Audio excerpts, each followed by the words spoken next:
ठीक है, चलिए everybody now listen over here, मैं थोड़ा सा रिपीट करती हूँ देन वील मूव ऑन। ठीक है, सो हम लोग पढ़ रहे हैं other essentials to a contract. Other essentials to a contract के अंदर हम लोग ने पढ़ा फ्री कंसेंट। किसी भी कॉन्ट्रैक्ट के होने के लिए फ्री कंसेंट होना बहुत जरूरी है बिटवीन बोथ द पार्टीज। ठीक है, अब फ्री कंसेंट के अंदर देयर आर 5 एलिमेंट्स। ठीक है, one is coercion, undue influence, fraud, misrepresentation and mistake.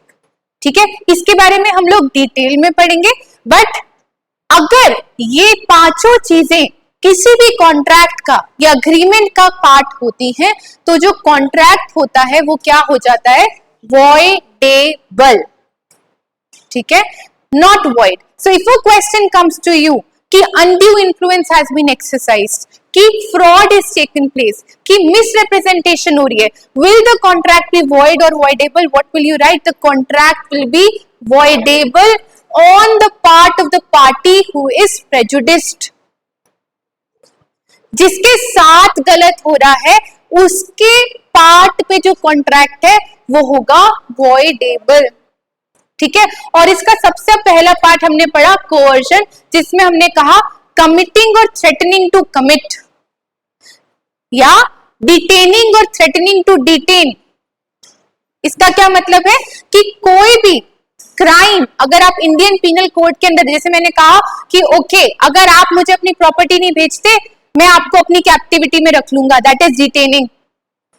या फिर मैं आपसे कहती हूँ कि अगर आप अपनी प्रॉपर्टी मुझे नहीं बेचते तो आप अपनी फैमिली का देख लेना, वील सी इट लेटर। मैं आपको क्या कर रही हूँ, मैं आपको धमकी दे रही हूँ, राइट? आई एम थ्रेटनिंग और I am committing a crime, that comes under coercion, right? Now we move to undue influence. This is section 16 of the Indian contract Act. अब कोअर्जन में तो कंप्लीट क्राइम इन्वॉल्व था, लेकिन अगर मैं आपको undue influence का एग्जांपल दूं, फॉर एग्जांपल एक बेटा, देयर इज अ सन, ठीक है, और वो अपने पापा को बोलता है कि आपकी मेरी तरफ एक रिस्पॉन्सिबिलिटी है and you are my father, we have a father son relationship, और आप ये प्रॉपर्टी बस मेरे नाम कर दो। ठीक है, एंड ही सब कुछ, he uses emotional blackmailing, he uses everything to the father and he says कि आपको तो ये करनी ही पड़ेगी मेरे लिए। ठीक है, और फादर भी बेचारे कम, पेरेंट्स आर लाइक दैट, उन्होंने कहा कि चलो ठीक है, अब मतलब इतना बोल रहा है तो मैं कर ही देता हूँ, और कॉन्ट्रैक्ट साइन हो गया। और बाद में ये जो फादर है उनको रियलाइज होता है कि नहीं, मतलब ये तो मैंने गलत कर दिया, मैंने इमोशंस में आके ये कर दिया, ऐसा मुझे नहीं करना चाहिए था, एंड ही सेज कि मैं ये प्रॉपर्टी बेचता ही नहीं। और जो बेटा है वो चला जाता है, वो तो है चालाक, वो चला जाता है कोर्ट, कह रहा है कि मेरे पापा ने मुझे प्रॉपर्टी सेल करने के लिए, दीज आर द पेपर्स। ठीक है, मैं आपको पेपर्स दिखा देता हूँ, मैं आपको इनके साइन दिखा देता हूँ, इन्होंने मेरे को प्रॉपर्टी सेल करने के लिए बोला था and he is not performing, this is a breach of contract. अब कोर्ट क्या कहेगा, कोर्ट क्या कहेगा, बोलो मेरे को, लॉ टर्म्स मत बताओ, आपको क्या लगता है ये बताओ, कोर्ट को क्या कहना चाहिए? हाँ, नहीं बेच सकते, क्यों? अनड्यू इन्फ्लुएंस तो मैं पढ़ाऊंगी, आप लोगों को क्या लगता है?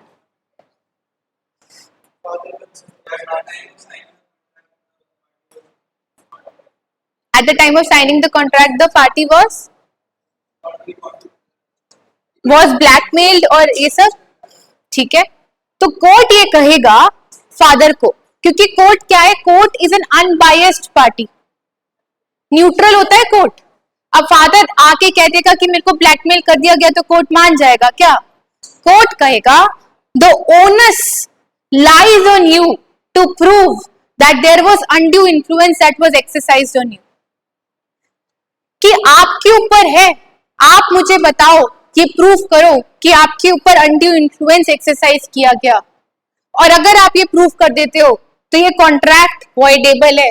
वॉइडेबल मतलब फिर आपके ऊपर डिपेंड करेगा कि आप अपने बेटे को अभी भी प्रॉपर्टी बेचना चाह रहे हो या नहीं बेचना चाह रहे हो। You understand? तो ये कॉन्ट्रैक्ट वॉइडेबल है, पर तब ही जब ये फादर प्रूफ कर दे कि उनके ऊपर अनड्यू इन्फ्लुएंस एक्सरसाइज किया गया है। अंडरस्टूड और not? Right? So undue influence क्या होता है? अनड्यू इन्फ्लुएंसेस, कोअर्जन और अनड्यू इन्फ्लुएंस में फर्क क्या हुआ?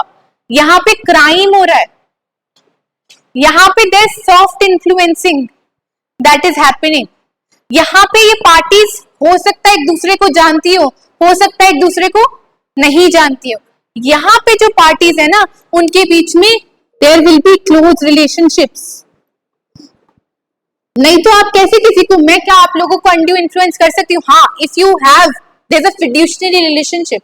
अगर I as a teacher hold that power with you, right, then I may, right, and आप लोग मुझे बहुत मानते हो, देयर इज अ कंडीशन, अगर हमारे बीच में एक फिड्यूशरी रिलेशनशिप हो तो yes.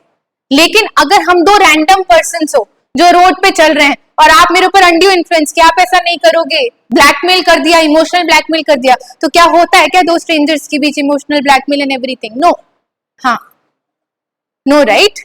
So that means undue influence के अंदर the parties have to be in some kind of a close relationship. It could be personal relations, it could be fiduciary relations. Fiduciary as in, if there's a mentor and a teacher and a student, right? And I hold not a personal authority, but some kind of authority over you. Right? जैसे कुछ teachers हैं, वो undue influence कैसे exercise करेंगे कि okay, मैंने तुम्हें इधर से इधर पहुंचा दिया, अब तो तुम्हारा बनता है ये कार्ड तुम मुझे दो for free. If there's a teacher saying that, right? कि okay, you've scored like 95% in 12th and I had a big role to play, right? And now it is like I would expect कि you sell this card to me. Sell क्या? You gift this card to me, right? तो अब मैं क्या exercise कर रही हूँ आप लोगों के ऊपर? Undue influence. ठीक है? सो अनड्यू इन्फ्लुएंस क्या होता है? जहां पे there is a close relation between two और मोर पार्टीज. यस, लिखिए अनड्यू इन्फ्लुएंस का definition.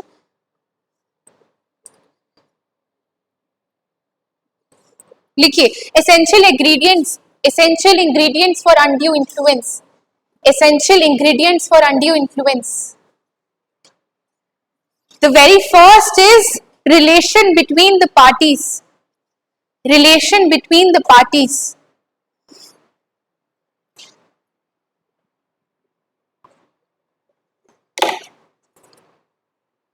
Second one is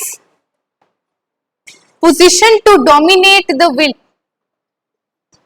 Position to dominate the will. अभी क्या है इन दो पार्टीज के बीच में? There is one party which is in a dominant position and the other party which is as a submissive position. एक father और son में यहाँ पे सन डोमिनेंट है और फादर इज सबमिसिव. ठीक है? तो इन्फ्लुएंस तभी होगा जब एक डोमिनेंट पार्टी होगी और एक सबमिसिव पार्टी होगी. तो क्या लिखा है? Position to dominate the will. अब कौन कौन सी अथॉरिटीज हो सकती है? देयर कैन बी, लिखा है first real and apparent authority. Real and apparent authority.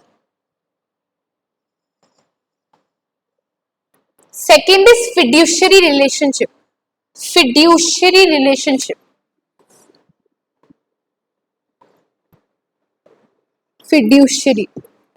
Fiduciary relationship.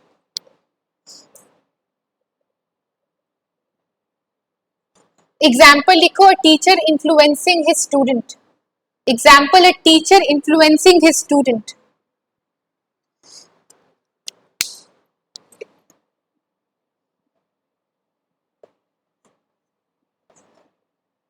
अच्छा थर्ड लिखो मेंटल डिस्ट्रेस, मेंटल डिस्ट्रेस।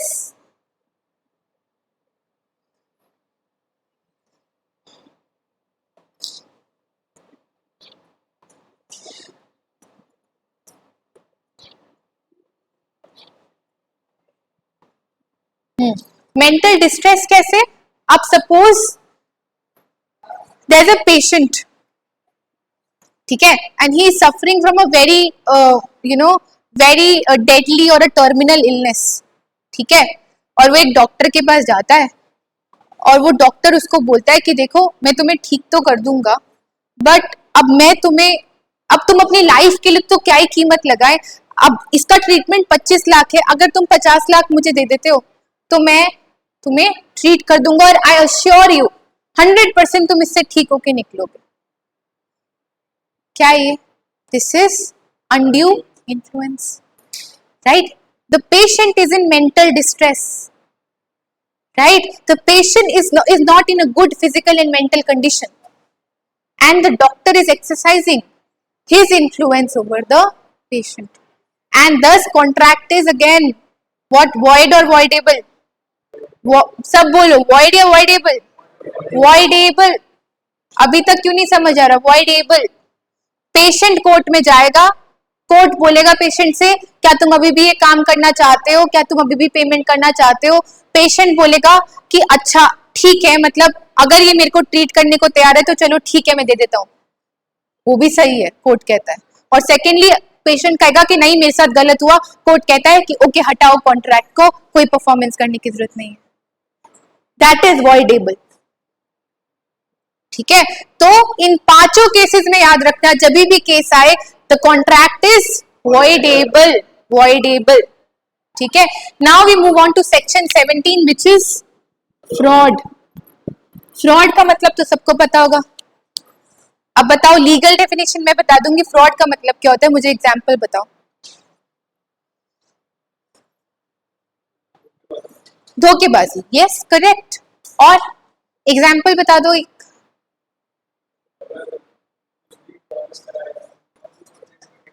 हाँ, नहीं मिली, एग्जैक्टली क्या हुआ कि मैंने तुम्हें बोला कि मैं ये मशीन तुम्हें बेचूंगी आफ्टर 1 मंथ, और मैंने तुमसे एडवांस ले लिया 5 लाख रुपया का। 1 मंथ के बाद मैंने अपना फोन ऑफ कर दिया, मेरी फैक्ट्री तो वैसे ही बंद होनी थी, मेरी फैक्ट्री भी बंद हो गई, तुम्हारा कोई कॉन्टैक्ट मुझसे है नहीं, ठीक है। अब मैंने तुम्हें क्या कर दिया? डिफ्रॉड, फ्रॉड कर दिया तुम्हारे साथ में। एक और एग्जाम्पल लो, मैं हूँ सीईओ, एक कंपनी का सीईओ सॉरी। तो मैंने क्या किया, मुझे शेयर्स इशू करने हैं, मैंने क्या किया, प्रोस्पेक्टस बनाया और मैंने बोला कि मैं 5 करोड़ रुपए लेस करूंगा, और प्रोस्पेक्टस में क्या होना चाहिए? ऑब्जेक्ट आना चाहिए, यस, कि हम ये पैसा किसके लिए इस्तेमाल करेंगे, ये प्रोस्पेक्टस में आता है जब कंपनी इशू करती है। अब हमने कहा कि हमारा एक नोएडा में प्लांट आ रहा है, उसको सेटअप करने के लिए हम इस पैसे का इस्तेमाल करेंगे, और ये हमने लिख दिया, the funds raised through the subscription of the shares of this company will be used in a plant that is to be constructed or potentially constructed in Noida। और इस इंफॉर्मेशन के बेसिस पर मुझे क्या आती है? Share application. इनफैक्ट मेरा over subscribe हो जाता है, राइट? मुझे मिल जाते हैं अपने 5 करोड़ रुपए, क्या मेरा ओवर सब्सक्रिप्शन 7 करोड़ का आ जाता है, क्योंकि मेरी कंपनी का ब्रांड नेम ही इतना है। और मुझे एज ए सीईओ पता है कि मैं ये पैसा और ट्रेडिंग में लगाऊंगा, मैं कोई प्लांट सेटअप नहीं करने वाला, राइट? मैं ये पैसा लगाऊंगा ट्रेडिंग में और कंपनीज के शेयर खरीदूंगा, बेचूंगा, प्रॉफिट कमाऊंगा, अपने घर लेकर जाऊंगा। I am not going to buy any plant or construct any plant. The shareholders will forget, we'll give some excuse. Yes, now क्या ये मेरी साइड से फ्रॉड है? Yes or no? मेरी साइड से तो फ्रॉड है, क्योंकि उन्होंने अपना पैसा सब्सक्रिप्शन मुझे दिया है, Yes, on the trust that I will apply their money to a useful, fruitful purpose. Right? तो इधर क्या है? There is a intention to deceive. Deceive मतलब क्या? धोखेबाजी की इंटेंशन है. मुझे पता है मैं इनके साथ धोखा करने वाला हूं, तो वो शेयर होल्डर मुझे आके मेरे अगेंस्ट केस फाइल कर सकता है कि मैंने अपना पैसा दिया था. But now the court again, what will the court से? दैट अब ये आपके ऊपर है share holders, right? It is voidable if you still want your money to be there or you want to withdraw your money. ठीक है? That is a fraud, and fraud also becomes what? Voidable at the option of the aggrieved party. Understood or not? Yes. अब इसी से मैं example relate करती हूँ. Correct. नहीं, उसके अलग रूल्स है कंपनीज एक्ट में. अब मेरे पास कोई ग्रीवेंस है तो there should be a percentage of share holders. For example मैंने बोला 5% शेयर होल्डर्स को ये एप्लीकेशन लिख के देनी है कोई ईजीएम पे या एजीएम पे कि okay 5% share holders should have this grievance and then will represent. ठीक है? तो ऐसा नहीं है कि सिर्फ एक शेयर होल्डर, बट हाँ उसका कंपनीज में अलग रूल होगा. ठीक है? But the example I am giving is कि the person, the head of the company had an intention to deceive the shareholder. Yes, and that accounts to a fraud. यानी धोखेबाजी करने की intention. Yes or no, everybody? Now I will relate the same example to something known as misrepresentation. अब suppose करो फिर से prospectus issue किया और वही नोएडा वाला प्लांट है. हमने बोला कि there is a plant in Noida. ठीक है, हम लोग 5 करोड़ रुपए रेज कर रहे हैं, बट द CEO knows कि हमें इसको ट्रेडिंग में लगाना है. पर जो प्रोस्पेक्टस इशू किया अब वो सीईओ थोड़ी करता है, वो तो there are multiple people involve. There are CS involve, there are directors involve, there are CS involve, there are underwriters involve. Yes और नो? अब क्या सीईओ इन सबको ये सब बताएगा क्या? हो सकता है उसका एक कॉन्फिडेंट सीईओ मिस्टर ए है, उसका एक कॉन्फिडेंट है मिस्टर बी, बट इन सबको तो यही कह के दिया गया है प्रोस्पेक्टस कि हम लोग 5 crore for the plant raise करें. तभी अंडरराइटर्स माने, तभी बैंक्स माने, तभी सीएस माने, तभी डायरेक्टर्स माने. यस और no? And they issued the prospectus. इन सबके सिग्नेचर्स हैं. फिर क्या कहेंगे कि इन सबको अरेस्ट कर लो क्या? Right? Should they all be arrested? जिसका भी साइन है प्रोस्पेक्टस में सबको अरेस्ट करो. क्यों भाई? मैं अंडर राइटर थी, ओके, मैं सीएस थी कंपनी की, मेरी 9 से 5 की जॉब है, मैंने साइन कर दिया मेरे हेड के कहने पर कि the money will be applied for the construction of the plant. How do I know कि मनी कहाँ पे अप्लाई होगा? यस और no? So all these people don't have the intention to deceive. इन सब की इंटेंशन डिसीव करने की नहीं है, इसकी इंटेंशन डिसीव करने की थी. तो इसको तो जो पता है ये उसके हिसाब से एक्ट कर रहा है. यस और no? Yes. So these people are not defrauding, right? And that is why they are misrepresented. इनको जो फैक्ट्स ऑफ द केस पता है, चाहे वो गलत फैक्ट्स ऑफ द केस भी हो, उसके हिसाब से दे आर एक्टिंग. अंडरस्टूड और not? That is what is known as misrepresentation, right? And again इसका मतलब ये नहीं कि इनको पता नहीं तो शेयर होल्डर का कोई राइट नहीं है. Share holder again will be able to get the money back and the share holder के ऑप्शन पे कॉन्ट्रैक्ट फिर वॉइडेबल हो जाएगा, लेकिन इनको फ्रॉड में नहीं माना जाएगा. ठीक है? They were acting according to the facts that they considered to be true, but they were not true because another party was defrauding. Understood? So question will be asked is, what is the differentiate between fraud and misrepresentation? Differentiate between coercion and undue influence. Right? So you should be knowing the examples, cases कि कैसे misrepresentation, undue influence, misrepresentation, fraud से different है. Right? And the word here, the key word here is intention to deceive, which is there in fraud and not in misrepresentation. Clear or not? Any doubt? लिखिए, fraud का definition लिखिए.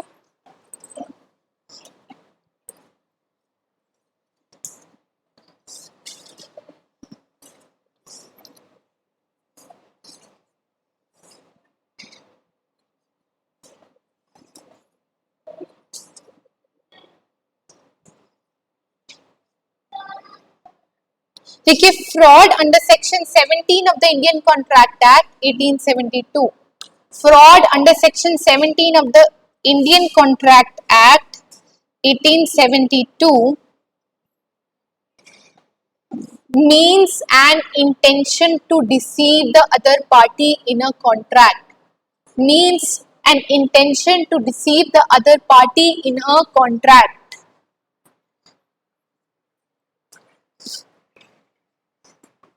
An intention to deceive the other party in a contract.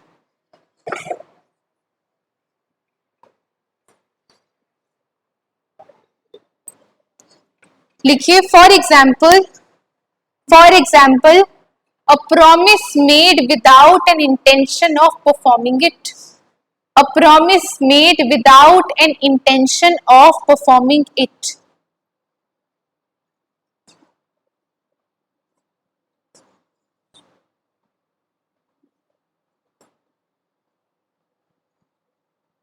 Okay.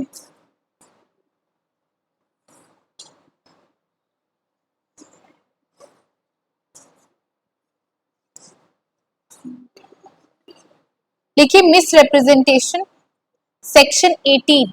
Misrepresentation is section 18.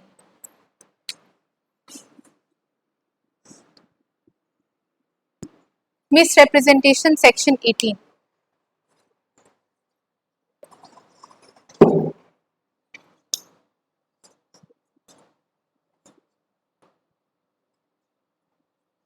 लिखिए, misrepresentation is without an intention to deceive. Misrepresentation is done without an intention to deceive.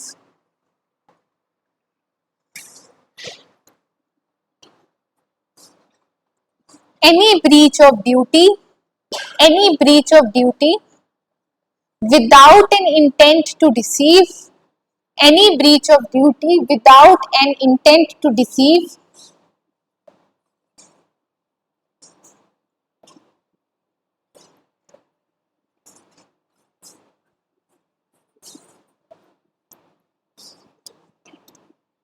is misrepresentation.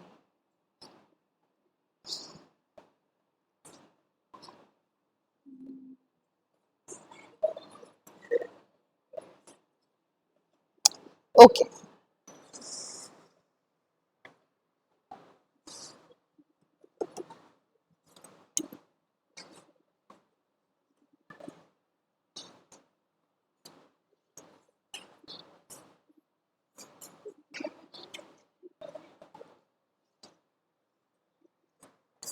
Take a 2 minutes break and then we'll continue. 2 minute का break ले.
Let's come back everybody, सुनिए। हमारे 4 elements cover हो चुके हैं। क्या क्या था बता दो। First is coercion, undue influence, fraud, misrepresentation. The fifth is mistake. अब मिस्टेक क्या होता है, देखो 2 तरीके की मिस्टेक हो जाती है। Mistake of law and mistake of fact. Mistake of fact को हम इतना डिटेल में कवर नहीं करेंगे, मुझे नहीं लगता कि आपके सिलेबस में इतना है। मिस्टेक ऑफ लॉ में सुन लेते हैं क्या है। देखिए देयर आर दो काइंड्स ऑफ लॉ होते हैं, ठीक है। One is the Indian law जो आपका है और द नेशनल लॉ, और दूसरा होता है क्या, फॉरेन लॉ, ठीक है। कोई यूके का लॉ है, यूएस का लॉ है, दैट आर फॉरेन लॉज, ठीक है। एंड इंडियन लॉ है जो इंडिया के लॉज हैं, जैसे इंडियन पिनल कोड है, सीआरपीसी है, इंडियन कॉन्ट्रैक्ट एक्ट है, बाकी सारे जो इंडिया के लॉज हैं that comes under India law. अब मिस्टेक एज टू लॉ की अगर मैं बात करूं तो इंडियन कॉन्ट्रैक्ट एक्ट कहता है कि अगर आप इंडियन लॉ की मिस्टेक करते हैं किसी भी कॉन्ट्रैक्ट में तो वो वॉइड माना जाएगा, क्योंकि we expect you to know the law of India. For example कि आप कोई कार चला के जा रहे हैं, ठीक है, और आपने जो है रेड लाइट क्रॉस कर ली, किसी पुलिस वाले ने आपको पकड़ा और उन्होंने फाइन किया आपको, और आपने बोला सॉरी मुझे पता ही नहीं था। क्या करेगा वो, क्योंकि मैंने लॉ ही नहीं पढ़ा ना, I didn't know, I am an unaware citizen.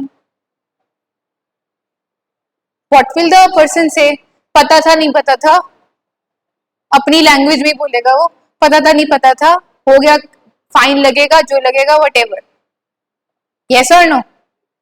तो ऐसे ही लॉ भी यही कहता है कि आप अगर एक इंडियन सिटीजन हो तो आपको पता होना चाहिए, और अगर नहीं पता है तो वो आपकी गलती है, राइट। दैट मीन्स अगर आप इंडियन लॉ को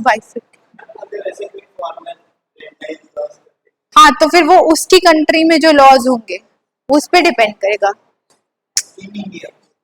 अगर इंडिया में रेड लाइट क्रॉस कर दे फॉरेनर तो हम उसको blame as to Indian law नहीं कर सकते, ये उसके अंदर नहीं आएगा। हमें Indian contract Act defines the law relating to Indian citizens, right. So that उसके लिए, फॉरेनर्स के लिए जो भी लॉज हैं वो उसके अंदर आएगा, वो इंडियन कॉन्ट्रैक्ट एक्ट वाले इस लॉ के अंदर नहीं आएगा। हाँ, all over India, that is it, ठीक है। अगर फॉरेन सिटीजन, सी ऐसा नहीं है कि कॉन्ट्रैक्ट फॉरेनर्स के बीच में नहीं हो सकता, पर उसको फिर अदर लॉज भी गवर्न कर रहे होंगे, ठीक है। Rights of foreigners are also governed by other laws, ठीक है। तो यहाँ पे अगर एक Indian conducts a mistake as to Indian law, then it will be considered as a mistake and it the agreement contract will be void. लेकिन अगर foreign law की मिस्टेक करता है तो फॉरेन लॉ मतलब कोई यूएस का लॉ है, सपोज एक कंपनी है, हमने यूएस में भी एक there is a business that we have set up in the US also. अब वहां पे टैक्स हम लोग ने उनके उस हिसाब से नहीं दिया, right, because we were not aware about the taxation laws over there, ठीक है। तो कोर्ट यहां पे कहेगा कि ओके इट इज वॉइडेबल, ठीक है। यहाँ पे we expect you to know the Indian law, और यहाँ पे we consider it as a mistake, genuine mistake, ठीक है। Clear everybody. And then there will be mistake of fact, यानी मिस्टेक ऑफ कोई भी पार्टीज के बीच में, आइदर यूनिलेटरल और बायलेटरल, दोनों पार्टी से कोई गलती हो गई या किसी एक पार्टी से कोई गलती हो गई। एक पार्टी से हो गई तो यूनिलेटरल, दोनों पार्टी से हो गई तो बायलेटरल, ठीक है, तो कोई भी गलती होती है दोनों पार्टी से, मैं इसके डिटेल में अभी नहीं जा रही हूँ, ठीक है, तो it will be considered as voidable on the part of aggrieved party. Clear और नॉट, एनी डाउट? ठीक है, ये हम लोग ने 5 चीजें, एलिमेंट्स, एसेंशियल्स कवर कर लिए। मिस्टेक के लिए लिख लीजिए,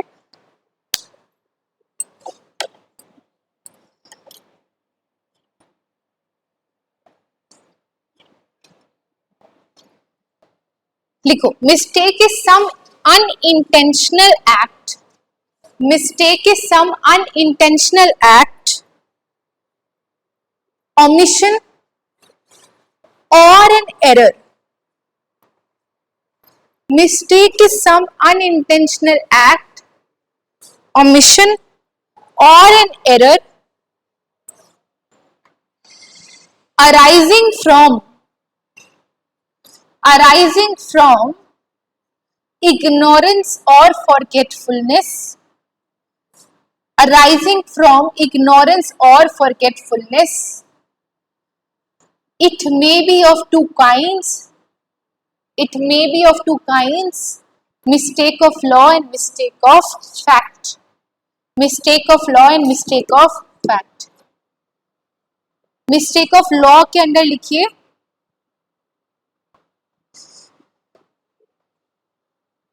लिखो, mistake of law does not render a contract void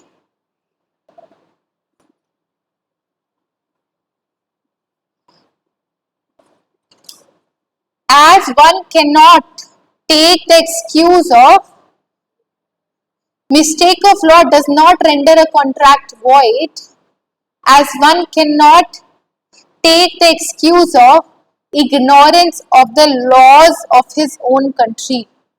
One cannot take the excuse of ignorance of the laws of his own country.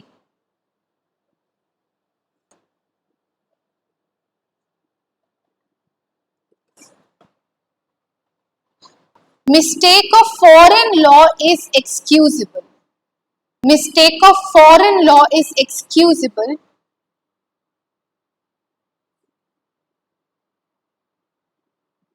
and is treated as a mistake of fact. देखिए, जो foreign law की mistake है, Indian law का मतलब तो है हम लोग एक्सक्यूज दे ही नहीं सकते, क्योंकि ये हमें पता होना चाहिए। Foreign law is considered equivalent to mistake of fact, यानी कॉन्ट्रैक्ट यहाँ पे वॉइडेबल हो सकता है, ठीक है। और मिस्टेक ऑफ फैक्ट में लिखिए, मिस्टेक ऑफ फैक्ट में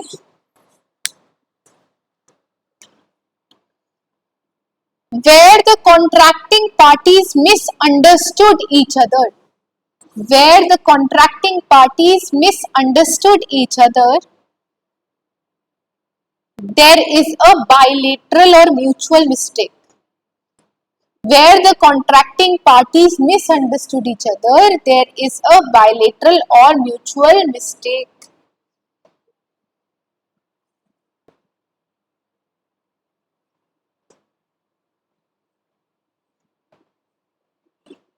ठीक है,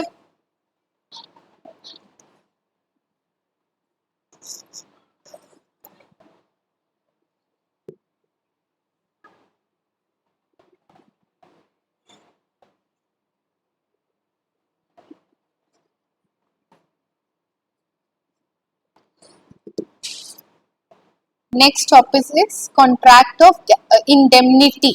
लिखिए, कॉन्ट्रैक्ट ऑफ इंडेमनिटी।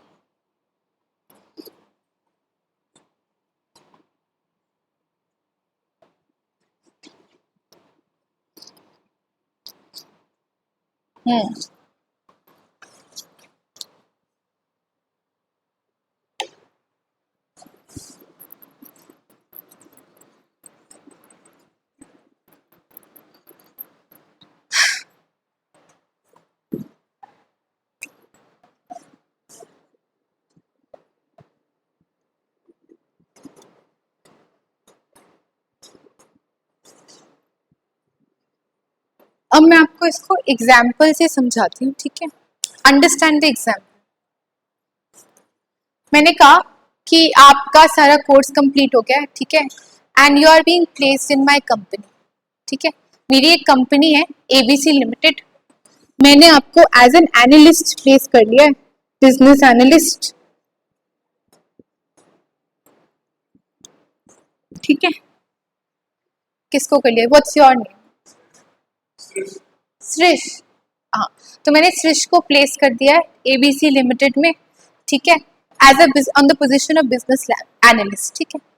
आपने मेरी कंपनी के साथ 2 साल काम किया, ठीक है, और अब आपको लग रहा है कि okay now I need an upgradation in my education, तो मैं एक MBA के लिए जाना चाहता हूँ, ठीक है। अब me as a company don't want me to lose an employee like you, ठीक है। तो मैं आपको कहती हूँ कि ठीक है, आप एक MBA प्रोग्राम के लिए अप्लाई करिए, आप एग्जाम वगैरह दिए, आपका क्लियर हो जाता है, आप 2 साल जा सकते हैं, पर 2 साल बाद आपको इसी कंपनी में लौट के आना है, and I will fund a part of your expenses of your MBA education, ठीक है। तो आप मेरे साथ 2 साल बाद वापस आ जाइए, ठीक है। और अगर आप नहीं आए तो आपको मेरे को 5 लाख रुपए देने पड़ेंगे, क्योंकि I have made my investment on you and you will have to make good my loss. Understood or not? And we sign in a bond paper where you sign and I sign, ठीक है। और अगर आप 2 साल बाद MBA education के आप कहते हो कि नहीं नहीं अब तो मेरे को बड़ी कंपनीज मतलब ABC लिमिटेड क्या छोटी कंपनी है, मेरे को बड़ी कंपनीज में जाना है, तो आपको मेरे को 5 लाख रुपए देने पड़ेंगे, क्योंकि मैंने आपके ऊपर I invested my time on you, मैंने आपके लिए 2 साल वेट किया, मैं किसी और को एम्प्लॉय कर सकती थी। Secondly I invested a part of my expenditure on you, right, and you are suppose to make good my loss, that is what is known as indemnity, यानी to make good a loss. किसी ने sign ही नहीं करा तो contract ही नहीं हुआ, तो फिर क्या, फिर तो कॉन्ट्रैक्ट ही नहीं हुआ। कॉन्ट्रैक्ट ऑफ इंडेमनिटी की बात कर रहे हैं ना, तो इंडेमनिटी इज अ कॉन्ट्रैक्ट, यानी to make good my loss, that is what an insurance company does. Between an insurance company and me, there is a contract of indemnity. Why?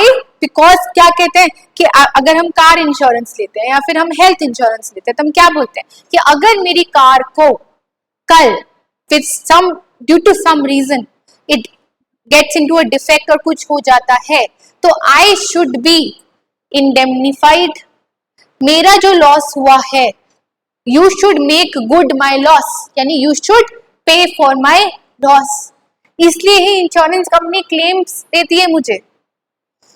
yes or no? that is a contract of indemnity, yes।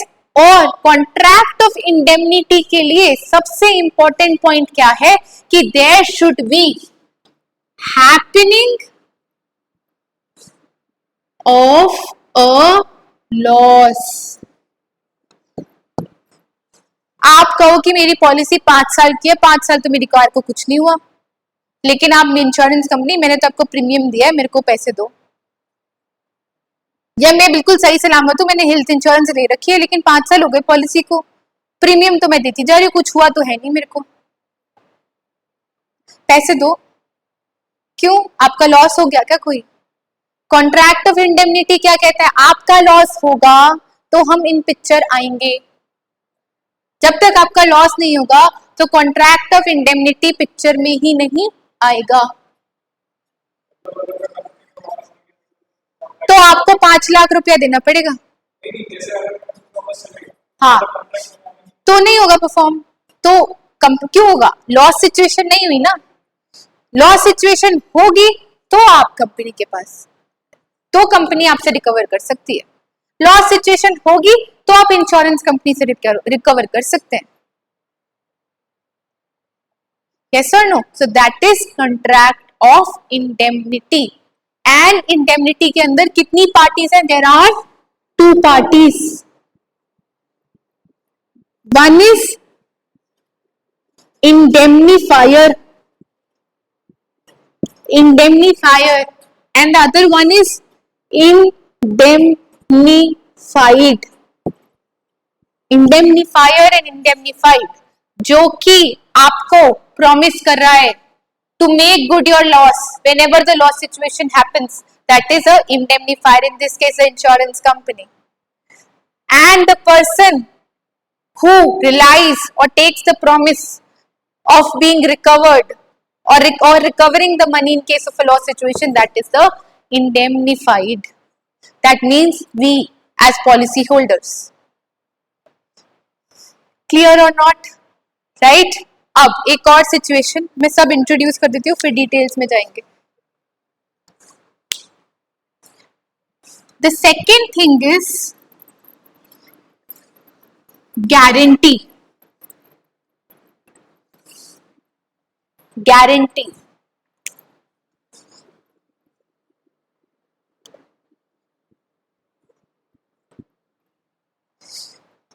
Guarantee. मैंने बोला कि okay, I am a person, your क्या, विशाल. हाँ, आपका नाम? Sorry, Mumtaz. मुंता. ठीक है. तो विशाल ने मुंता को प्रॉमिस किया कि I will borrow 5,000 from you today, hypothetically. ठीक है. और आज से 3 महीने बाद मैं तुम्हें 5,000 रुपए लौटा दूंगा. ठीक है. और मुंता मेरे पास आती है, बोलती है कि ma'am do you think Vishal will give? तो मैंने बोला कि ओके, आई अंडरस्टैंड कि इतना अभी trust, you know, there is no trust between, you don't know him, he doesn't know you. तो आई से कि ठीक है, आई नो विशाल. ठीक है. If he doesn't give the money then I will pay in case he doesn't give the money. तो मैं guarantee देती हूँ कि तुम्हें तुम्हारा पैसा मिल जाएगा, तो I will pay on behalf of Vishal. और हम तीनों ने ये साइन कर दिया.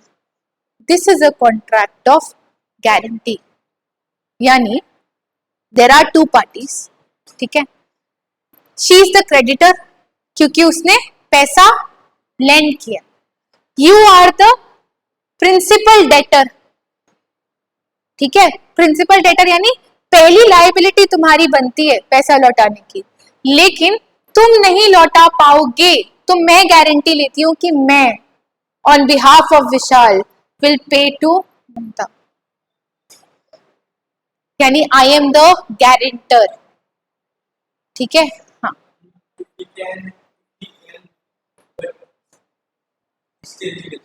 If he can but still he doesn't, then I will have to pay to her because ये कॉन्ट्रैक्ट पहले से था.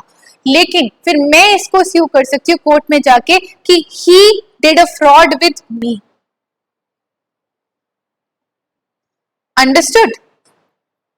Similarly, अब रियल लाइफ सिचुएशंस में, तो हाइपोथेटिकल सिचुएशन थी, रियल लाइफ सिचुएशंस में क्या होता है, एक इंपोर्टर है एक्स, वो डील कर रहा है एक एक्सपोर्टर से वाई जो कि है सपोज यूएस में. ठीक है. और हम लोगों को क्या है, इंपोर्ट एक्सपोर्ट ट्रांजैक्शंस बढ़ानी है. Right. We want to increase the import export transactions, the transactions between the two countries.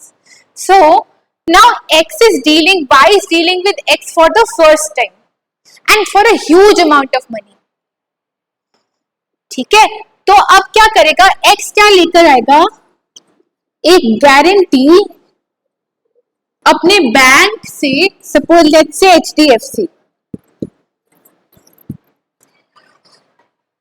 तो X जो ये गारंटी है वो Y के हाथ में पकड़ा देगा और कहेगा, यानी Y विल बी अश्योर्ड कि या तो मुझे बैंक रिटर्न करे या मुझे X रिटर्न करे, मेरे को मेरा पैसा मिल जाएगा. राइट, इससे इंपोर्ट एक्सपोर्ट ट्रांजैक्शन भी वैसे की वैसी रहती है, राइट। और अगर X फेल्स टू पे देन HDFC पेस।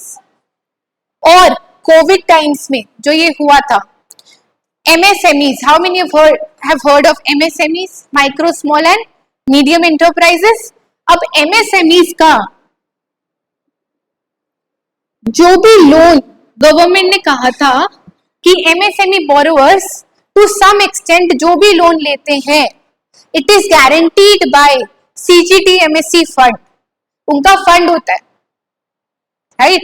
तो अगर कोई भी बैंक, क्योंकि कोविड में कोई भी bank was not willing to lend to the MSMEs, micro enterprises, जब वैसी मार्केट डाउन चल रही है तो हम क्यों लेंड करेंगे जब हमें पता है कि पैसा वापस हो सकता है, 50% probability that the money will not come back. Yes or no?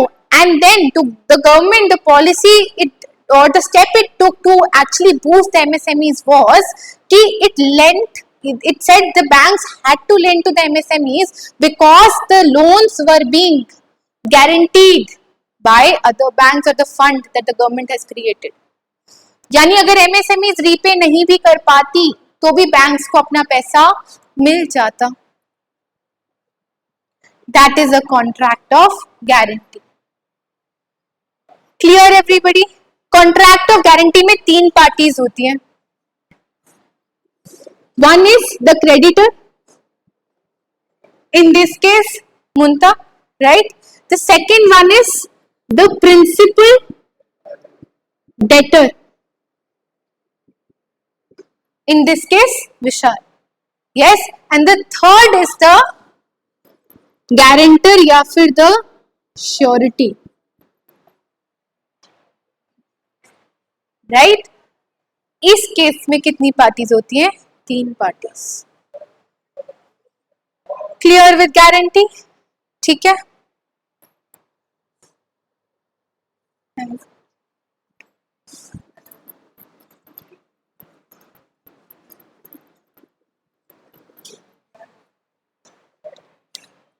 Now there is something known as bailment. किसी को पता है bailment क्या होता है? हाँ, bailment क्या होता है? What is bailment?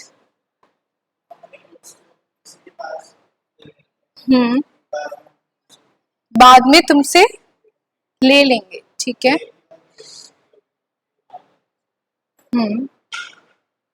ठीक है, देखो मैंने कहा व्हाट्स योर नेम? रोनित। हाँ, आई टेल रोनित को मैं बोलती हूँ, अच्छा तुम्हारा एक एग्जाम था, ठीक है, सपोज इसी का ही सेमेस्टर एग्जाम्स चल रहे हैं and you and me live in the same locality, ठीक है। और क्या होता है कि तुम्हारी कार खराब हो जाती है एग्जाम में जाने के टाइम, ठीक है, and Ronit's car is it stops and it's broken or something, and he calls me up because you know that I live nearby and I live in the same locality, and he says कि ma'am can you please provide me with your car, I will return it once I return from the exam, क्योंकि मेरा एक बहुत important exam है and I have to reach there in half an hour, it has to start, and I say please sure take the car, take the keys and go।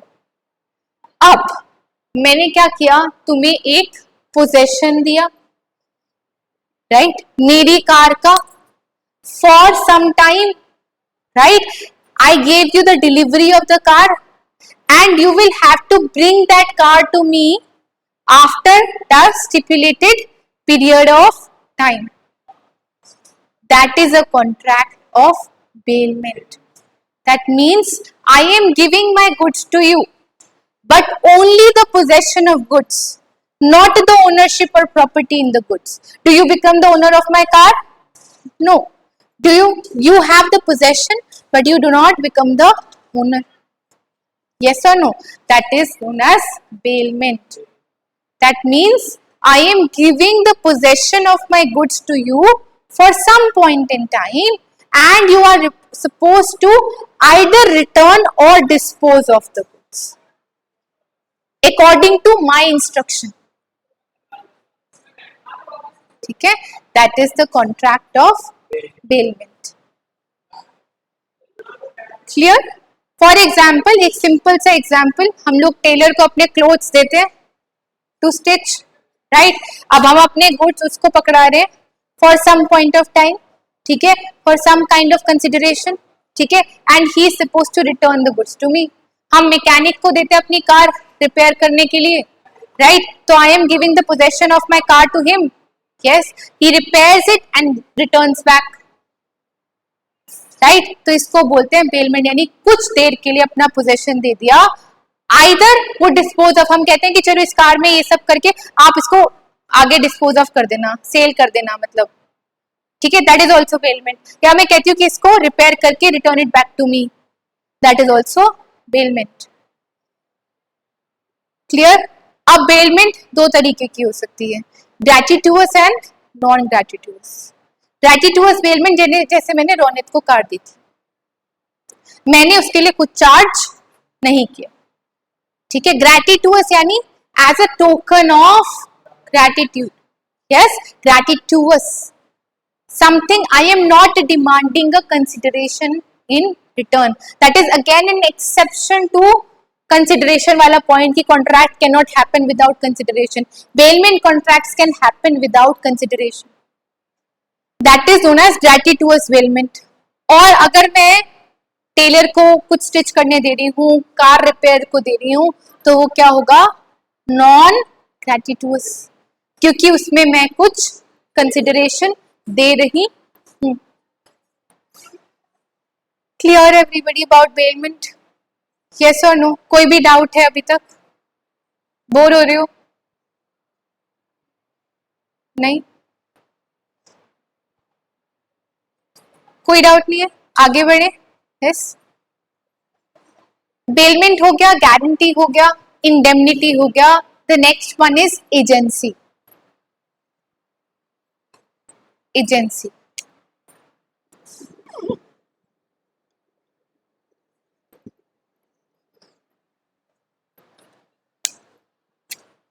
okay, so I am your name, मौसम, मौसम, okay.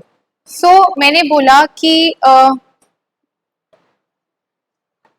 I am a teacher, ठीक है, I need under me some teaching assistant, ठीक है, जो मेरे लिए assignments prepare कर दे, मेरे लिए असेसमेंट्स प्रिपेयर कर दे, ठीक है, बिकॉज मेरा वैसे ही बहुत वर्कलोड है, तो मेरे बिहाफ पर somebody prepares some assessments, ठीक है, and I appoint Mausam to do so, ठीक है, लेकिन उसके अंदर नाम मेरा ही जाएगा, but you are preparing it और you are doing it on behalf of me, that means you are my agent.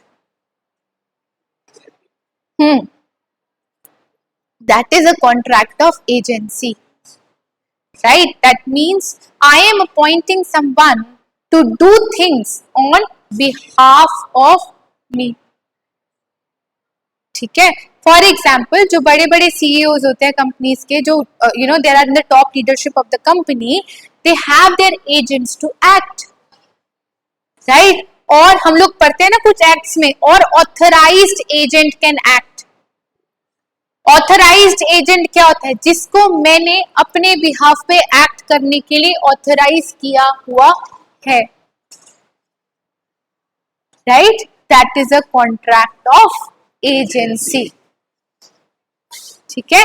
So indemnity, guarantee, bailment and agency. Clear everybody? ठीक है। अब इसके डिटेल में वी हैव टू, जैसे हम लोग का इंडेमनिटी है तो उसमें rights of the indemnified, rights of the indemnity holder, ये सब आपका आता है। सो लिख लीजिए, इंडेमनिटी से शुरू करते हैं दोबारा। राइट ऑफ, लिखिए indemnity, contract of indemnity.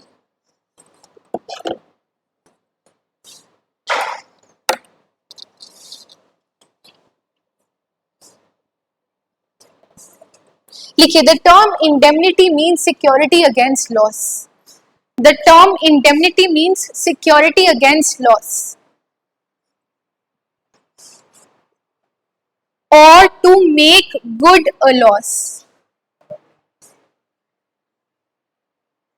The term indemnity means security against a loss or to make good a loss.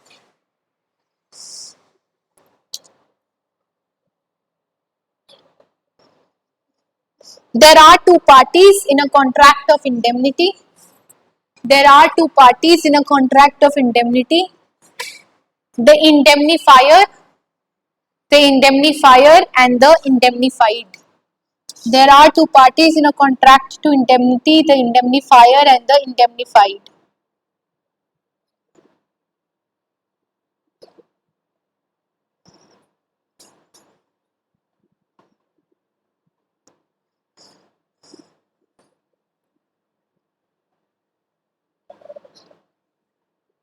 Next लिखिए contract of guarantee.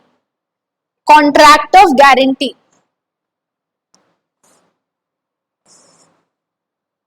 a contract of guarantee is a contract to perform the promise.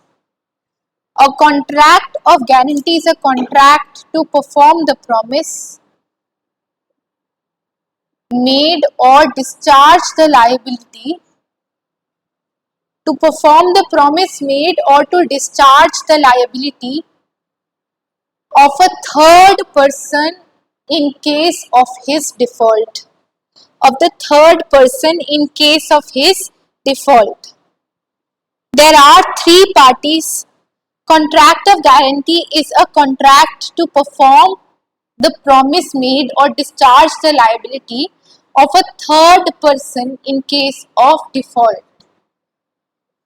Of a third person in case of default. There are three parties in a contract of guarantee. There are three parties in a contract of guarantee.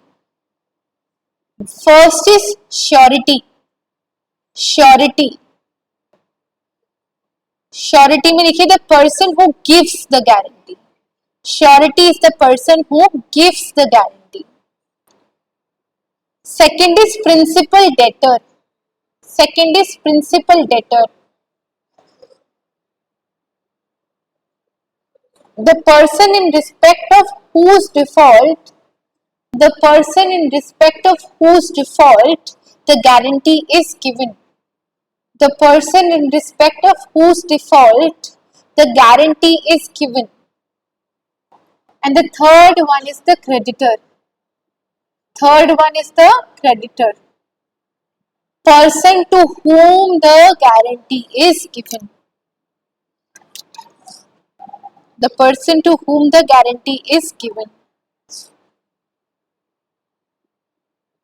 लिखो contract of guarantee is a tripartite agreement. Contract of guarantee is a tripartite agreement.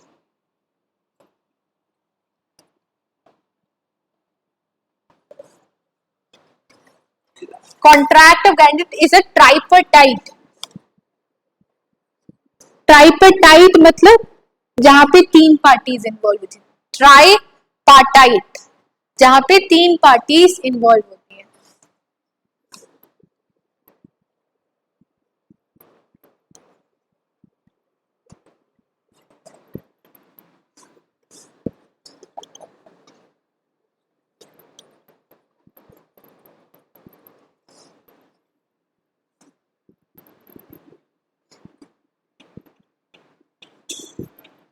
देखिए तीन types of contract है.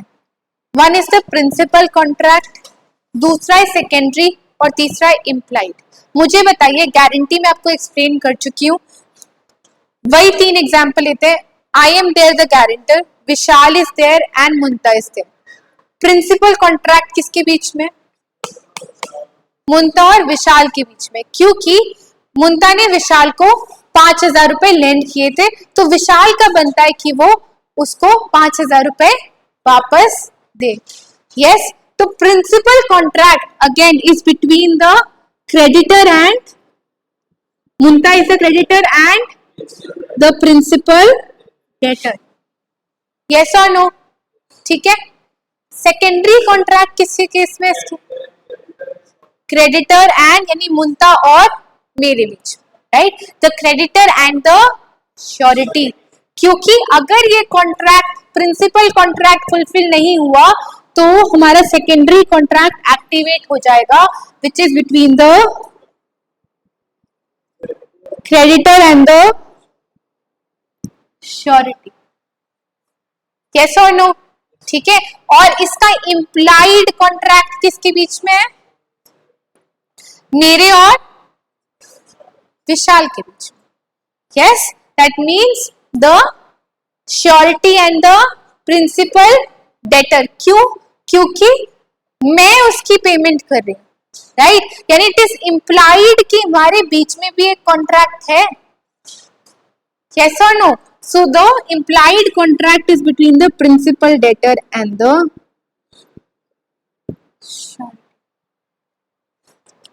that is why it is known as a tripartite agreement. Three parties, three contracts.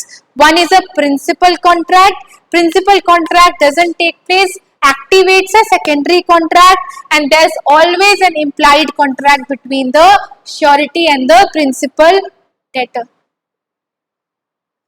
Clear everybody? Yes?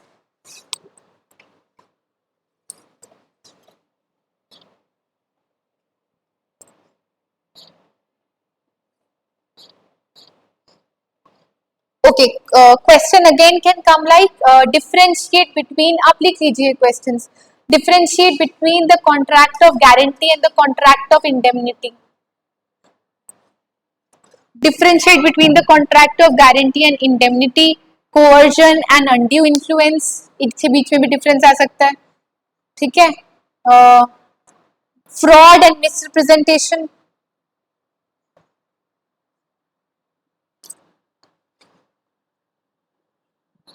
What are the elements of a free consent?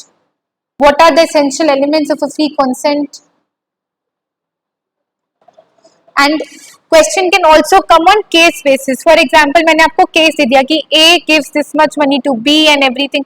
वो पूरा case जैसे मैं आपको class में explain करी थी वैसे आपके पास केस आ जाएगा and you will be told कि contract is void or voidable. ठीक है? What is the, why is the contract voidable? फिर आप लिखेंगे there is a case of mistake, there is a case of misrepresentation on part of A and that is why the contract is voidable. ठीक है? Okay.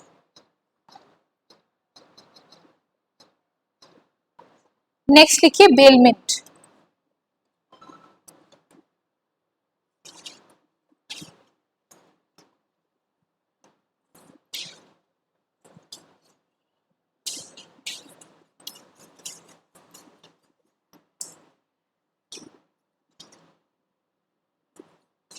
Bailment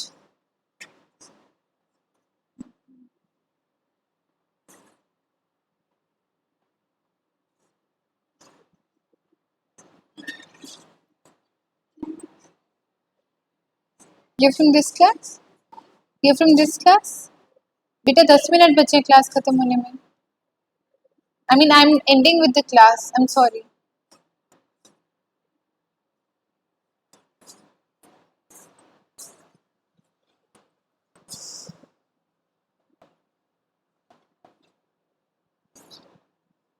लिखिए bailment के अंदर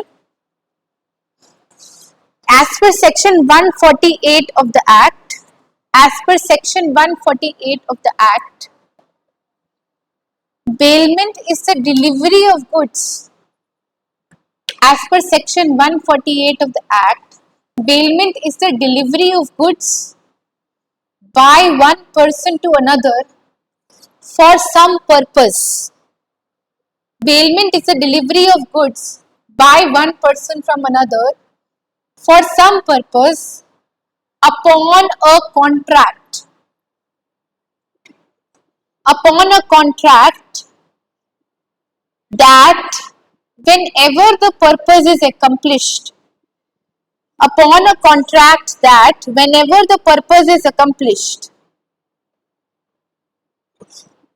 the goods shall be returned.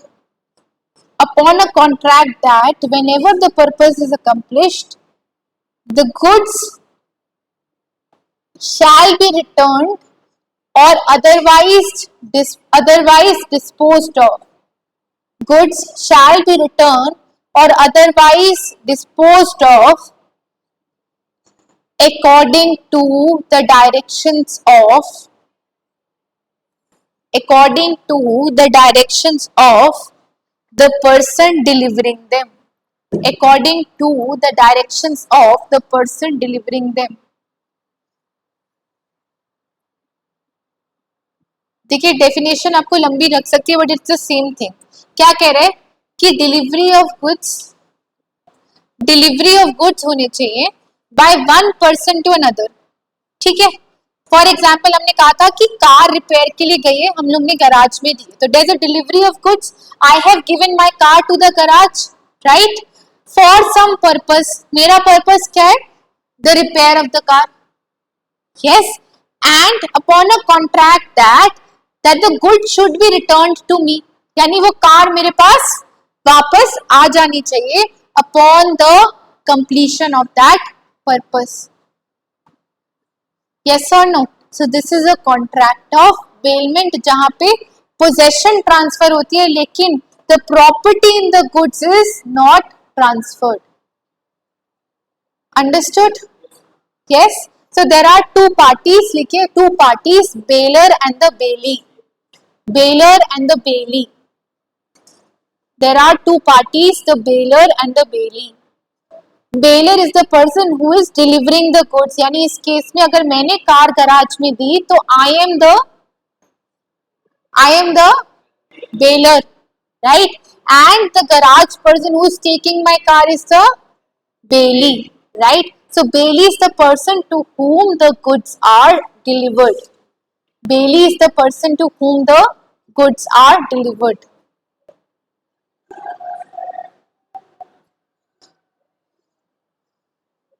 देखिए there are two types of bailment, gratuitous and non-gratuitous. There are two types of bailment, gratuitous and non-gratuitous. Gratuitous में लिख लीजिए no consideration involved. Gratuitous में लिख लीजिए no consideration involved और non-gratuitous में लिखिए consideration is involved. No consideration involved and consideration is involved.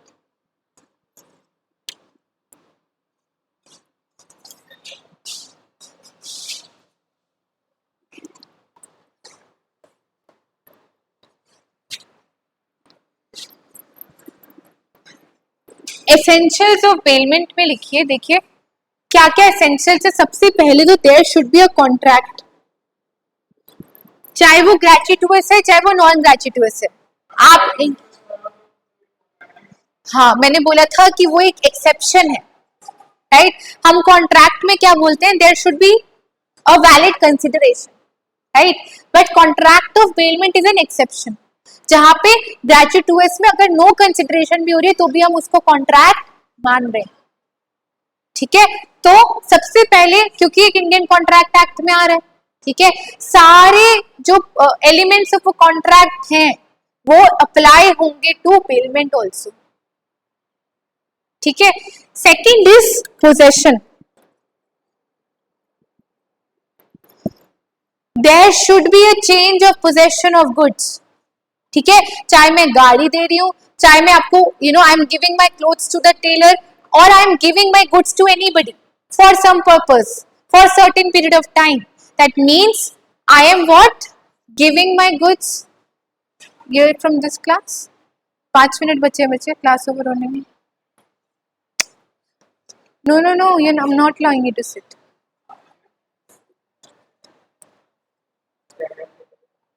मैं ये बोल रही हूँ कि 5 मिनट बचे हैं क्लास ओवर होने में. ठीक है. Everybody has attended the class. ठीक है.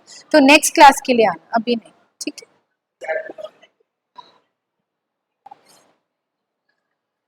ठीक है. Everybody listen over here. तो हम लोग डिस्कस कर रहे थे पोजेशन, राइट. तो there is a transfer of possession, but again understand ownership की ट्रांसफर नहीं है, प्रॉपर्टी की ट्रांसफर नहीं है.